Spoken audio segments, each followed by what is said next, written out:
Well, hey guys, welcome back. I hope you're enjoying our reading of The Great Gatsby. It's often a student favorite, and of course, I regret that I can't be in the classroom to go through it with you in more detail and really spend some time with you in person talking about what is a pretty fascinating book.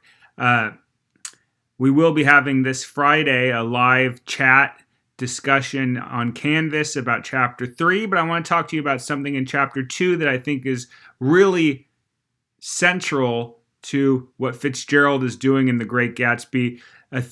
Themes revolving around these ideas of illusion and reality. They talk a lot about the American dream in The Great Gatsby, and of course, dreaming is a type of illusion to a certain degree, has a relationship with reality, and I think he's doing some fun stuff in this chapter, in chapter 2, with it. This is, of course, a famous chapter of their party in the apartment in New York with Tom and his mistress, and Nick goes along with them. So I want to first do a couple fun things with you, talking about the idea of illusions. Let me show you a couple optical illusions and let you look at them for a second. See if you can see what you're supposed to see here. Here's a first image. So I know that you're not able to respond to me because you're just watching this on a video, but what do you see here? What's this a picture of? And maybe even think of what's the first thing you see. Well, the first thing a lot of people see is a rabbit. Here's a rabbit's head with its nose and its eye and its 2 ears. But some people see instead a duck, with this being the duck's head, its eyes, and then its beak here. Which one is it? It seems like 2 things. This is starting to become an illusion, and that's what we'll talk about. Here's another famous one. This one, what do you see? Do you see a cat with eyes here and its nose and its mouth? Or do you see the shape of a cat, but in front of it, a mouse with its eyes here and these being its ears? It's an illusion. This is an old one, which always confuses students. But let's see if you can see here. Here's the question. What do you see? A young lady or an old lady?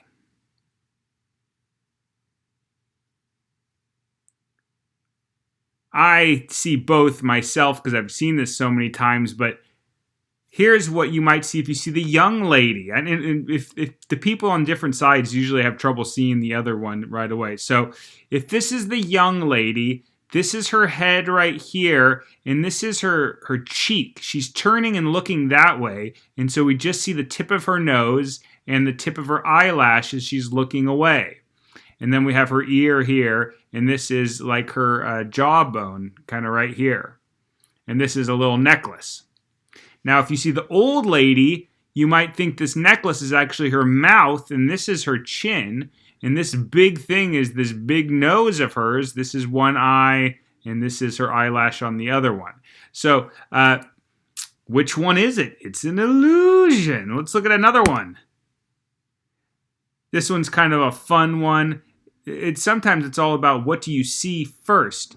Do you see these 2 guys hanging out? Somebody with a drink holding, I don't know, some sort of beehive on his head? Or do you see this guy playing guitar and hanging out? Or do you see 2 old people looking at each other? With this old lady, instead of this being a curtain, it's her hair, and this is her eye and her forehead. This is an old man. This is his mouth and his chin. It's an illusion, and in the middle of it is a big old goblet or something. How about this one? Are we seeing the front of someone's face or the side of their face? This one's just super trippy, but it's a bit of an illusion. How about this one? Can you see here which one is the cat?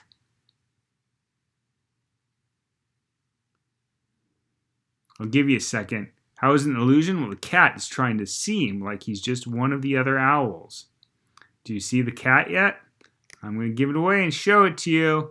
It's right here. There's the cat. See his little funny nose instead of a beak? There you go.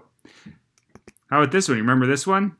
You guys might even be too young. This was just a huge controversy on the internet whether or not this original dress showed a white and gold dress or a black and blue dress. Ended up being black and blue.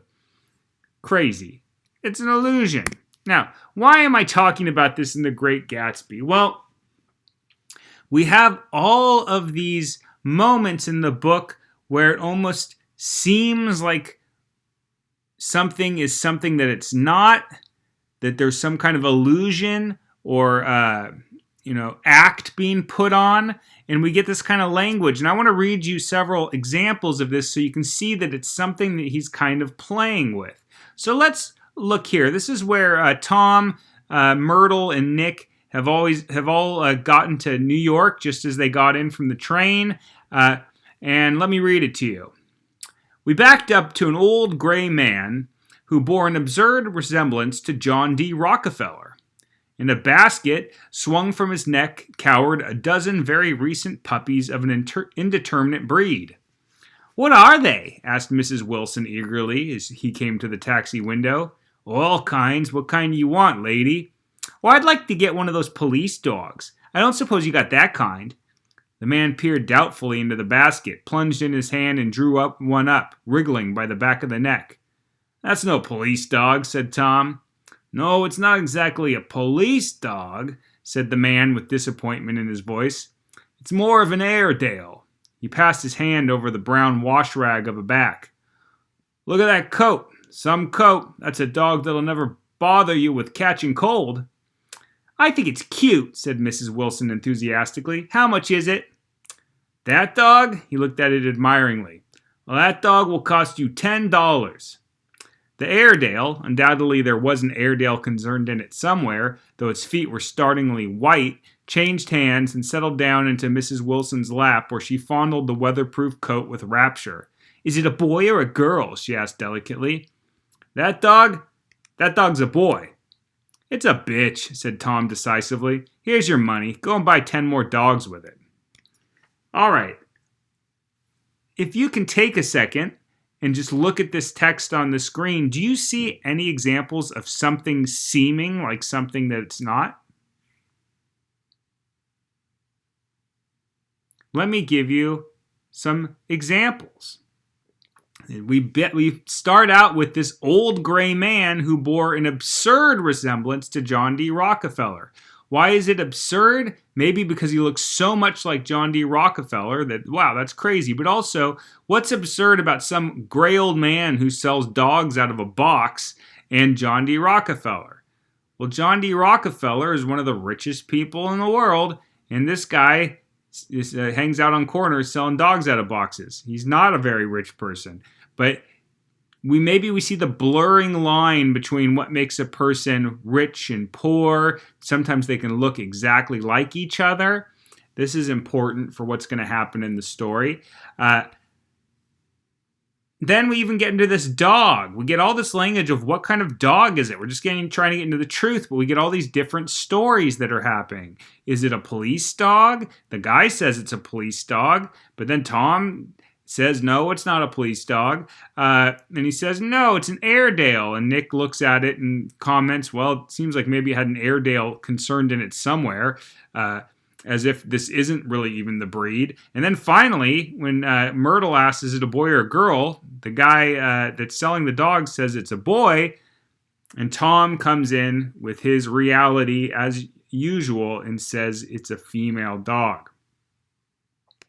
Which one is it? What is it? Why are we getting played around with so much here? And then always notice who is the voice of rock hard reality? Tom, the man who is characterizing, if you remember from chapter 1, characterizing physicality. He cares about breeding. He wants to know what something is and doesn't want to know, he wants proof of things. We're going to talk about how he represents reality at some point. Here's another one that's kind of fun. This is on it's page 29 of my book, but it's still in chapter 2. When they go into Myrtle and Tom's kind of illicit apartment where they have parties and Tom cheats on his wife, we get this description of it. The living room was crowded to the doors with a set of tapestried furniture entirely too large for it, so that to move about was to stumble continually over scenes of ladies swinging in the gardens of Versailles. The only picture was an over-enlarged photograph, apparently a hen sitting on a blurred rock. Looked at from a distance, however, the hen resolved itself into a bonnet, and the countenance of a stout old lady beamed down into the room. Several old copies of Town Tattle lay on the table, together with a copy of Simon Called Peter and some small scandal magazines of Broadway. This whole idea of something seeming like something that it's not, I feel like there are at least 3 examples of it here. Now, the most obvious one is this picture that looks like a hen sitting on a blurred rock, but if you looked at it from a distance, it's a woman. It looks like an old lady. Which one is it? Is it a picture of a hen or is it an old lady? We don't know. It kind of reminds me of one of those optical illusions like this. Which one is it? Also, this is some cheap little apartment, but it's filled with tapestries, which are like ornamental rugs you'd usually find in castles, that are covered with pictures of people in Versailles, this French palace. All of this seems much too lavish and wealthy for this cheap little hotel. That remember, this is just the place where Tom takes his girlfriend that he's cheating on his wife with to, have an affair. Even the copy of the Simon Called Peter. If you know this is a person in the Bible whose name was Simon, but he was called Peter. Which one is he, Simon or Peter? What is it? Once again, we just have this continued idea of things looking like one thing but being another. We can't figure out what they are. Even this little exchange between Mrs. McKee, who's lives in the building where Tom has that apartment, between her and Myrtle. Listen to this one. "I like your dress," remarked Mrs. McKee. "I think it's adorable." Mrs. Wilson rejected the compliment by raising her eyebrow in disdain. "Oh, it's just a crazy old thing," she said. "I just slip it on sometimes when I don't care what I look like." Now, what does this comment by Myrtle kind of make her sound like? Well, one thing you should know is that this is the dress that Tom just got her. It's probably an expensive dress, but she's acting like this expensive dress is just one of many expensive dresses she has because she's rich and she hangs out with Tom. Now, if you remember the beginning of chapter 2, she is not rich. She lives above a gas station in a place called the Valley of Ashes, this dump where her husband lives, and they work in a gas station. She's not rich. She just happens to be having an affair with a rich man. But here she's pretending to be something else. She's trying to create an illusion that this is really her life.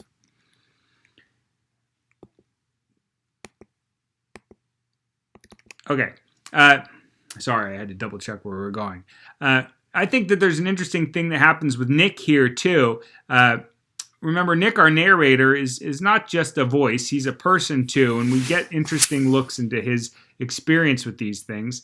And this is, I think, a really kind of wonderful line that Nick says. He says, "Yet high over the city of our line of yellow windows must have contributed their share of human secrecy to the casual watcher in the darkening streets. And I was him, too, looking up and wondering. I was within and without, simultaneously enchanted and repelled by the inexhaustible variety of life." Well, it's this wonderful picture of him being the person up in this apartment where they're having this crazy drunken party, but also being a person that's just watching it all happening as if he was a person down on the street looking up into their window. He feels like he's both. He's participating and he's just observing. And this is really a nice little description of what he's like as a narrator of this book. Is he a main character? Is he a participant? Or is he just an observer? And what kind of responsibility does he have? If you think about it, he's hanging out with his cousin's husband who's cheating on her right now, and he's not seeming to have a big problem with it. Does he have some responsibility here? Is he just an observer? Is he a participant? What is Nick? Finally, I'm going to point this a little bit in the future in the book, but remember, what we've seen all these questions of like, what is this? Is it one thing? It seems like another. What can we believe? And this is, of course, going to really be a main theme that's going to be important to the character of Gatsby once we meet him. This is Nick talking to one of the people at the party. He says, I live at West Egg. Really? I was down there at a party about a month ago at a man named Gatsby's. Do you know him? I live next door to him. Well, they say he's a nephew or a cousin of Kaiser Wilhelm's. That's where all his money comes from. So what we see here is the first rumor about who this Gatsby is, about who he is. We're going to see the rumors really swirl around him, and we're going to need to try to find out, is he what he seems like he is? What is going on with Gatsby? And that's something that Nick's going to want to wonder about once he finally meets him. All right. I'd like you to do a little writing response in Canvas. It's just a short one. It says here in a half-page journal. We're not in school right now, so I just put like a 200-word journal. And it says this: discuss a time or times in which you have put on some sort of appearance in order to portray yourself to others in a specific way. This doesn't necessarily have to be a bad thing. Discuss in detail, then discuss why you did this and why people feel the need to fulfill certain roles or act in front of others. So I want you to just give a little response to this. I'm not saying think of a time when you've been fake or pretended you were something you aren't, but we all act in different ways depending on the circumstances. At home, I act differently than I do as a teacher. You probably act different with your friends than you do with your parents or with your teachers. So think about how we put on these different kind of societal roles or anything else like that. All right, guys, look forward to chat with you on Friday. Make sure you log into Canvas for our live chat. Okay, talk to you then.